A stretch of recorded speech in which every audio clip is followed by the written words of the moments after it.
Hello, Pastor Nathan of Grace Lutheran Church here with the sermon that was preached on the 18th Sunday after Pentecost, which landed on Thanksgiving Sunday, October 12th, 2025.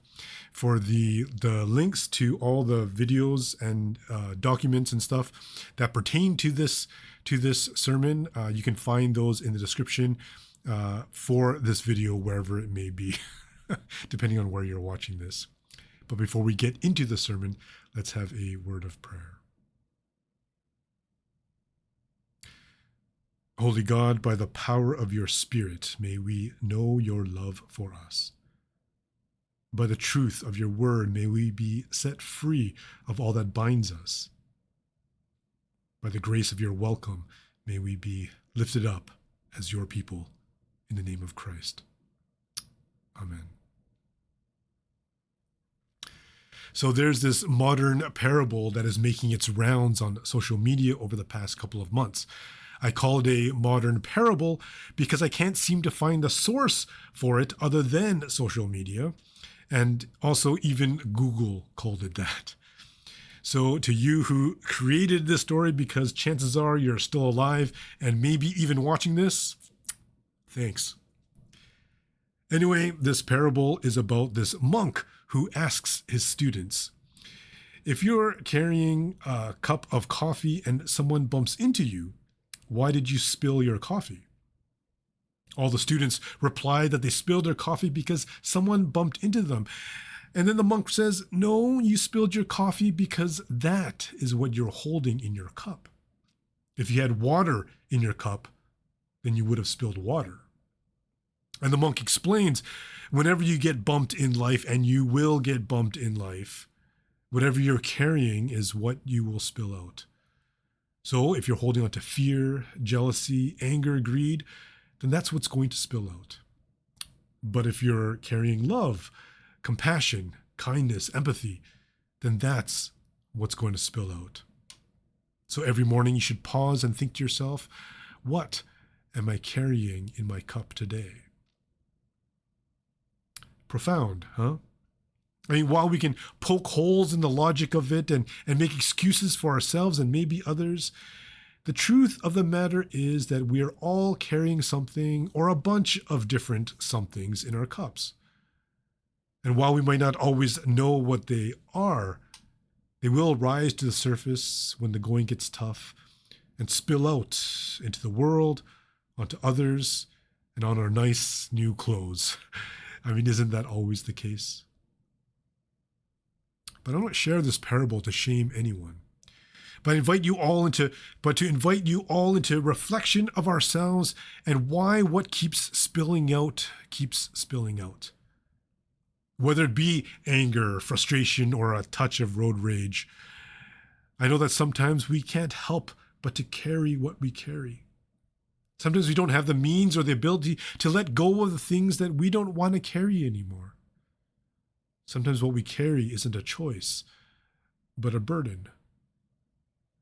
But maybe the first step in healing is to know what we need to heal from. And according to G.I. Joe cartoons that I watched as a kid, knowing is half the battle. And so all this made me think about Naaman in our first reading for today, how he's spilling out all over the place. His emotions and reactions are telling of what he's holding in his cup. It doesn't even seem like he was bumped or anything. Rather, he was invited to be healed. Instead of being grateful for the offer, he complains and complains. But of course, the bump that made Naaman spill all of his pretentious self-righteousness out onto his people came when he, this mighty warrior and great man with high favor, falls with a skin disease. Like, we don't know what kind of skin disease. It could have been measles or chickenpox or eczema or something.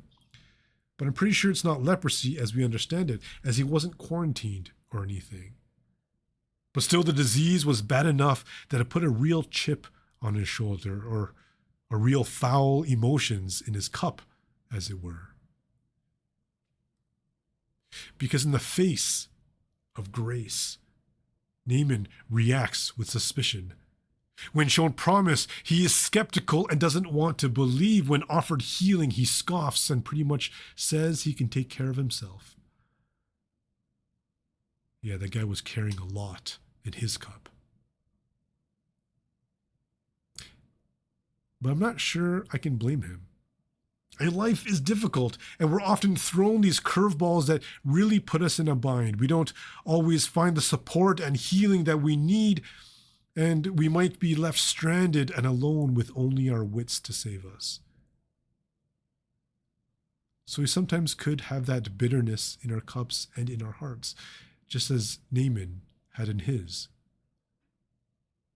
And I'm sure the lepers in our gospel lessons would have as well. I mean, they were treated in the way that lepers were required to be treated according to the law of the time.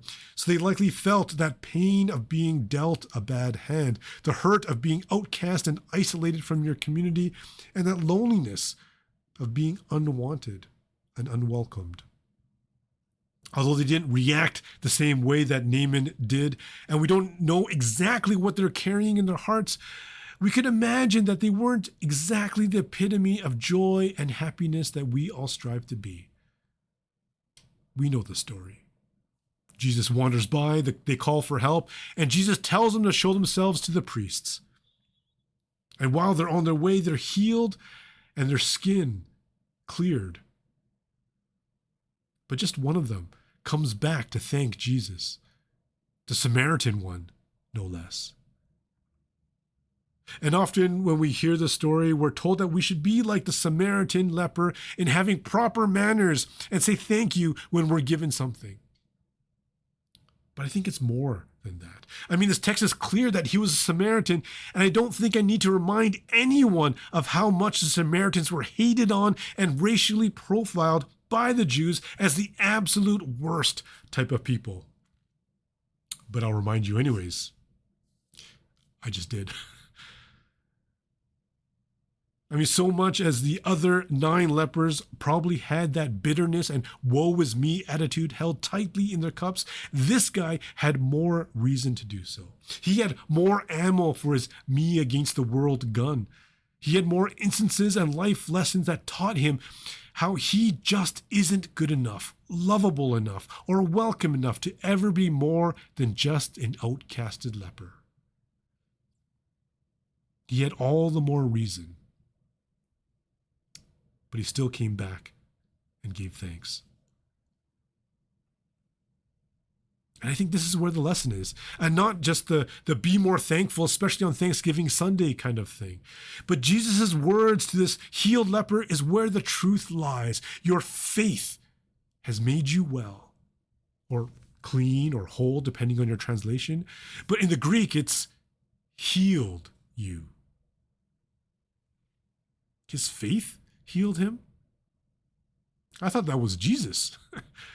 I mean, the others who walked away were healed as well, but they didn't show the same levels of faith. So what I think Jesus meant wasn't so much about the leprosy that left him, but rather his faith has healed him from what the world told him he is.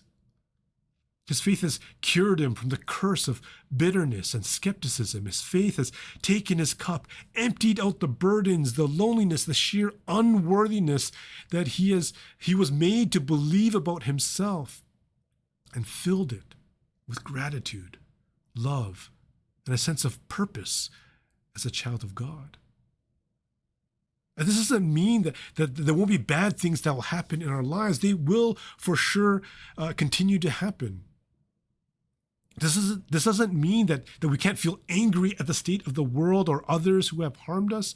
I'm sure that will happen as well. It just doesn't mean that we can and should turn a blind eye to the ways evil has run rampant.